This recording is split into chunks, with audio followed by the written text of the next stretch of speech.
एक राज्य था जिसका नाम मुग़ल शासक था। राज्य में सभी लोग बहुत ही अच्छे थे। मुग़ल शासक के राजा अकबर अपनी प्रजा का बहुत ध्यान रखते थे, मगर अकबर राज्य में हो रही चोरी से बहुत परेशान थे। इस राज्य में गोलू और मोलू नाम के दो चोर घुस आए थे। यह दोनों जिस नगर में जाते वहाँ कई महीनों तक रहते और चोरी करते। दिन में यह दोनों इधर उधर घूमते और रात में दोनों चोरी करते। गोलू, क्यों न राजमहल में चोरी की जाए, सुना है महल में बहुत सोना चांदी भरा पड़ा है। मोलू, महल में? वहाँ तो बहुत सिपाही होते हैं, पकड़ लेंगे तो उठाकर काल कोठरी में डाल देंगे, समझे? गोलू, अरे इतना क्यों डर रहा है, एक बार चलकर देख लेते हैं क्या होता है, क्या पता कुछ अच्छा हाथ लग जाए, जीवन सफल हो जाएगा। मोलू, महल में अगर किसी ने पकड़ लिया तो? ना ना, नहीं यार, तुम ही जाओ, मैं ना पड़ता इन चक्करों में। यह सुनकर गोलू मोलू को खींचकर जबरदस्ती राजमहल में ले आया। गोलू, तुमको चलना है या नहीं? मगर ध्यान रखना, जो भी मिलेगा वह मेरा होगा। हाँ। मोलू, लेकिन राज्य महल में चोरी कैसे की जाए? हाँ, यहाँ सुरक्षा में पहरेदार 24 घंटे तैनात रहते हैं। गोलू के दिमाग में एक विचार आया। गोलू, जाओ और एक लंबी रस्सी, एक बड़ी सी चादर, लोहे की कीले और हथौड़ी लेकर आओ। जाओ। मोलू, मगर इनसे तुम करने क्या वाले हो? गोलू, अरे लेकर चलो महल की तरफ, वहीं बताऊंगा तुमको क्या करना है। चलो लाओ, चादर इधर दो, मैं बताऊंगा कि कैसे और क्या करना है। मोलू, ठीक है, बता भाई। गोलू, तुम इन कीलों को दोनों दीवारों के सहारे चादर के चारों कोनों पर गाड़ दो, जिससे हम उछलकर दीवार के ऊपर जा सकेंगे। मोलू, ठीक है, लेकिन जो भी करना है होशियारी से करना है। सुना है राजमहल के सिपाही बहुत तेज हैं, देख लिया ना तो कहीं का न छोड़ेंगे। गोलू, देखो जो कहा है वह करो, सोना चाहिए कि नहीं? मोलू, कर तो रहा हूँ, वरना यहाँ क्यों आता, मरने के लिए? गोलू, हम इस चादर की मदद से ऊपर पहुँच जाएंगे और फिर महल के अंदर। दोनों ने काफ़ी कोशिश की, लेकिन वे उछलते और धड़ाम से नीचे आ जाते। ऐसा करते करते दोनों की कमर दर्द करने लगी थी। मोलू, भाई मेरे से नहीं होता बार बार ऐसे उछलना, मेरी कमर। हाय गोलू, तो क्या मेरी भी लगी ना कमर में, मगर मुझे तो सोना चांदी दिख रहा है। मोलू, कुछ और ही सोचना पड़ेगा, ऐसे काम नहीं चलेगा, इस तरह से तो हम नहीं चल पाएंगे। गोलू, एक काम करो, इन कीलों को निकालो, इन्हें दीवारों पर गाड़ कर ही ऊपर चढ़ सकते हैं। मोलू, बुद्धू हो क्या? इन कीलों को दीवार में गाड़ते हुए इतनी आवाज़ होगी कि सारा राजमहल जाग जाएगा। काहे के चोर हो यार तुम? गोलू, महल के ऊपर जो घड़ी लगी है वह समय बताने के लिए हर घंटे बजती है। इस घंटे की आवाज़ में हथौड़े की आवाज़ दब जाएगी और किसी को पता भी नहीं चलेगा। घड़ी की घंटे वाली आवाज़ होना शुरू हो गई। उन कीलों के सहारे वे दोनों महल में घुस गए। गोलू, तुम उधर देखो, मैं इधर देखता हूँ। मोलू, ठीक है, गुम मत हो जाना, मुझे यह महल भूल भुलैया लग रहा है। गोलू, ठीक है ठीक है, जाओ और देखो, और कुछ भी अजीब लगे तो कोयल की आवाज़ में सावधान कर देना। अच्छा, रुक, तू मत बोलना कुछ भी, तेरी आवाज़ तो कौवे की ही निकलेगी और बड़ी किसी मुसीबत में फंस जाएंगे। मोलू, कुछ भी बोले जा रहे हो तुम?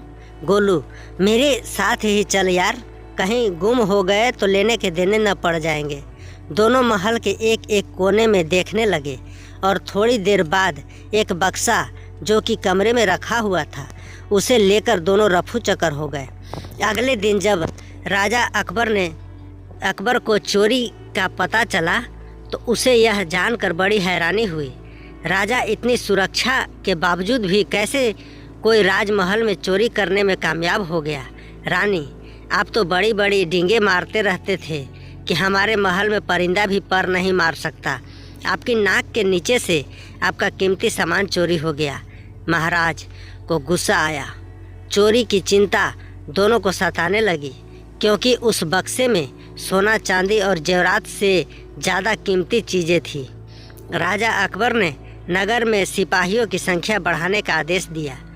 राजा अकबर कोई भी व्यक्ति रात में घूमता नजर आए तो चोर समझकर गिरफ्तार कर लिया जाए। उधर दूसरी ओर दोनों चोर बक्से को लेकर महल के बाहर सीधा जंगल में चले गए। वहां उस बक्से को खोला तो उसमें एक कोट दिखा, जिसे देखकर वह दोनों उदास हो गए।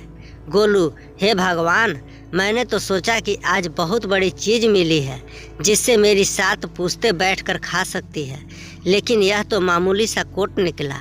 अब मैं इसका क्या करूं? मोलू, हा हा हा हा, क्या हुआ? यह हाथ लगा तेरे इतनी मेहनत के बाद? हा हा हा हा।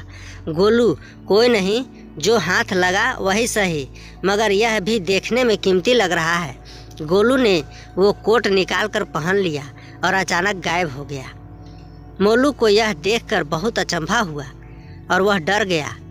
मोलू, गोलू, गोलू कहाँ है तू?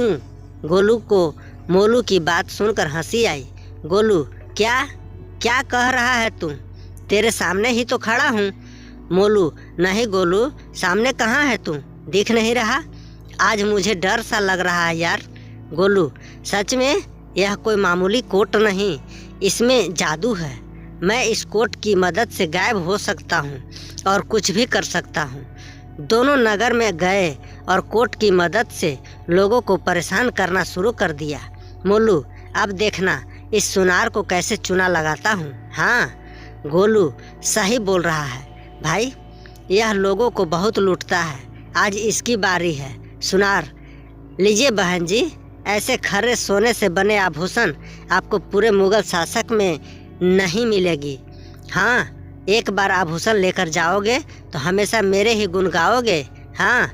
मोलू गायब होकर सेठ के कान में उंगली करता है। सेठ, अबे हट हट, कौन है? औरत, क्या हुआ जौहरी जी? सेठ, अरे कुछ नहीं, कान में कुछ चला गया था। आप आभूषण पसंद कीजिए। मोलू दोबारा उसकी कनपट्टी पर थप्पड़ लगाता है। सेठ, कौन है यहाँ? किसने मारा मुझे? सामने आओ। औरत, अरे जौहरी जी, क्या हुआ? आज आपकी तबीयत ठीक नहीं लग रही, आप आराम करिए, हम लोग कल आते हैं। सेठ, नहीं, ऐसा लगा कि किसी ने मुझे जोर से थप्पड़ मारा हो। रुकिए, आप आभूषण तो लेते जाइए। सेठ गुस्से से, मेरे ग्राहक भाग गए। मोलू, हाँ, आज तो शेर को सवा शेर मिल ही गया। इसके बाद मोलू कुछ आभूषण लेकर वहाँ से निकलता है। उड़ते हुए गहनों को देखकर सुनार को डर लगता है और वह चिल्लाने लगता है। सुनार, अरे बचाओ बचाओ, यह क्या हो रहा है? भूत भूत, बचाओ। सेठ वहीं बेहोश हो जाता है। अगले दिन राजा के पास एक किसान आया। किसान, महाराज, मैं आपकी नगरी का रहने वाला हूँ। मैं बहुत मेहनत से अपने खेत में अनाज उगाता हूँ। राजा, तुम्हें क्या समस्या है, यह बताओ। किसान, महाराज, मुझे नगर में हो रही चोरी पर आपसे बात करनी है। राजा, क्या चोरी हुआ है तुम्हारा? किसान, मेरी बकरी चोरी हो गई है। राजा, क्या बकरी चोरी हुई? राजा के दरबार में जितने भी लोग थे सब उस किसान पर जोर जोर से हंसने लगे। किसान ने देखा कि सब उस पर हंस रहे हैं, उसे बहुत तेज गुस्सा आया। किसान, महाराज, आप यहाँ के कर्ता धर्ता हैं, आपको मेरी बात को सुनना और समझना चाहिए, मगर आपके दरबार में मेरी बात पर हंसी उड़ाई जा रही है। किसान को गुस्से में देख राजा और मंत्री ने उसे शांत होने को कहा। मंत्री, तुम इतने गुस्से में क्यों हो? एक बकरी ही तो है, आ जाएगी। राजा, मंत्री, यह क्या सुनने को मिल रहा है? नगर में चोर है, मुझे कोई खबर नहीं है, ऐसा क्यों? मंत्री, महाराज, मुझे थोड़ा सा सुनने को मिला था, मुझे लगा कोई ऐसे ही मजाक कर रहा है। राजा, अब जाओ और पता लगाओ कि आखिर यह कौन कर रहा है और नगर में अब तक कितनी चोरियां हो चुकी है। मंत्री, जैसा आपका हुक्म महाराज। मंत्री ने नगर में जाकर छानबीन की। आदमी मंत्री से, चोर इतनी सफाई से चोरी करता है कि किसी की भी पकड़ में नहीं आता। सभी का मानना है कि वह किसी की आंख से काजल चोरी कर लेगा, फिर भी उसे भनक नहीं लगेगी। मंत्री ने सारा हाल महाराज को बताया। महाराज अपनी आपबीती किसको सुनाए, क्योंकि उनके महल में खुद चोरों ने चोरी की है। राजा, मंत्री जी, कोर्ट की मदद से चोर चोरी कर पा रहा है और किसी को पता नहीं चल पाता है। चोर को पकड़ने के लिए मेरे पास एक योजना है। अपने 4 पहलवानों को बुलाओ। मंत्री जाकर चारों पहलवानों को लेकर दरबार में आता है। राजा, सुनो, आप लोग मेरे खास लोगों में से हो, मैं आप लोगों से ही बोल सकता हूँ। पहलवान, महाराज, हमें यहाँ बुलाने का क्या कारण है, आज्ञा दें। वैसे भी बहुत दिनों से किसी को पीटा नहीं है, आज हाथ थोड़ा साफ हो जाएगा। राजा, नहीं नहीं, किसी को मारना नहीं है, मैं हिंसा के विरोध हूँ। बस आप लोगों के भरोसे मैं चोर को पकड़ना चाहता हूँ। राजा ने सबको योजना समझाई और फिर सबको रात में महल में रुकने को कहा। राजा, आज आप सभी लोग यहाँ रुक जाएं और आराम, योजना के अनुसार रात को ही आप लोगों को यह काम करना है। मंत्री, ठीक है, मैं इन सब के रहने का इंतजाम करता हूँ। राजा, ठीक है, जाओ। गांव में शोर हो गया कि राजा ने कुछ पहलवानों को महल में रखा है। राजा ने कुछ कीमती चीज़ों की रखवाली के लिए उनको बुलाया है। एक चौपार में बैठकर गांव के लोग यही बात कर रहे थे। आदमी, पता नहीं राजा ने महल में पहलवानों को क्यों बुलाया है। दूसरा आदमी, क्या फ़ायदा, चोर पिछली बार की तरह चोरी कर ही लेगा। तीसरा आदमी, और नहीं तो क्या, पिछली बार भी तो इतनी कड़ी पहरेदारी करवाई थी, फिर भी चोरी हो गई थी। बूढ़ा व्यक्ति, ऐसा नहीं है बच्चों, मैंने भी इसी गांव में अपनी उम्र बिता दी। राजा अपनी रक्षा करना जानता है, समझे। गोलू यह सब सुन रहा था। गोलू, राजा ने अब ऐसा कीमती क्या अपने महल में रखा है जो मुझे नहीं पता। मैंने तो आखिरी बार सब देख लिया था। मोलू, अरे तुझे क्या मुश्किल है, तेरे हाथ तो कोई जादुई कोट लगा है, अब तू कुछ भी कर, किसी को क्या पता लगेगा। गोलू, अब यह बात मेरे स्वाभिमान की है, आज जाऊंगा और राजा का यह घमंड भी तोड़ दूंगा। राजा ने पूरे महल में अंधेरा करवा दिया था, क्योंकि राजा को पता था कि चोर क्या सोच कर आएगा और उसे कैसे पकड़ सकते हैं। राजा, सिपाहियों से सब लोग जाकर अपना अपना एक कोना पकड़ लो, आज वह चोर यहाँ से जाना नहीं चाहिए। सैनिक, ठीक है महाराज, मगर इस अंधेरे में हम कैसे पकड़ेंगे उसे, हमें तो कुछ नज़र भी नहीं आ रहा है। राजा, वो सब तो तुम लोग मुझ पर छोड़ दो और जाकर अपनी जगह पर खड़े हो जाओ। गोलू और मोलू उस कमरे में आए, मगर बहुत अंधेरा होने से उन्हें कुछ सही से नहीं दिख रहा था। गोलू, भाई तुमको कुछ दिख रहा है क्या? मोलू, नहीं बड़े भैया, इस अंधेरे कमरे में क्या कोई कीमती चीज़ होगी, हम दोनों को भी किसी को और को निकलते के लिए आना पड़ेगा, डर सा लग रहा है। गोलू, एक काम कर, गाना गाते हुए चलते हैं, दोनों को डर नहीं लगेगा। मोलू, क्यों, आपको भी डर लग रहा है क्या? इतने बड़े होकर डर रहे हो? मोलू, आप तो कोट पहन कर आए हो, आपको तो कोई देखेगा नहीं, मगर इस गाने से मैं तो पकड़ा जाऊंगा ना। गोलू, चुपचाप चल, कुछ नहीं होगा। अरे पगले, मैं हूँ ना। मोलू, तुम हो तभी तो डर लग रहा है, मुझे तो यहाँ आना ही नहीं चाहिए था, ज़्यादा लालच अच्छा नहीं है। दोनों डरते हुए गाना गाने लगे, क्योंकि अंधेरे से दोनों को डर लग रहा था। अब सब लोग उसे पकड़ने की राह देखने लगे, मगर जैसे ही राजा ने चांद की रोशनी को शीशे की मदद से कोट पर मारा तो कोट से भी रोशनी निकलने लगी, जिससे राजा को पता चल गया। तभी राजा ने चारों चोरों को पकड़ने का आदेश दिया। राजा, पकड़ो पकड़ो, यह चोर ही है और यह मेरा कोट पहन कर ही आया है। पहलवान, क्या कहा? अरे सभी लोग इसके पीछे जाओ, यह रोशनी कोट से आ रही है। पहलवानों ने उस रोशनी के चलते गोलू को पकड़ लिया। पहलवान, मैंने पकड़ लिया है। राजा, इसका मुंह तो देखो जरा, कौन है जिसने हमारे महल में घुसने की कोशिश की? महारानी, देखो कौन है नामुराद जिसकी इतनी हिम्मत हुई ऐसा करने की। राजा रानी और बाकी सब गोलू को देखकर काफ़ी नाराज़ हुए। इसने ऐसा क्यों किया? गोलू को पकड़े जाने पर अपने ऊपर बहुत पछतावा हुआ। फिर उसने राजा से माफ़ी मांगी। गोलू, महाराज मुझे माफ़ कर दीजिए, मुझसे बहुत बड़ी गलती हो गई।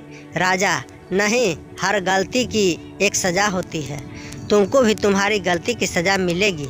गोलू, मैं हर गलती की सज़ा चुका दूंगा, मगर मुझे इतना बता दो, आपको कैसे पता चला कि कोट मैं पहन कर आया हूँ?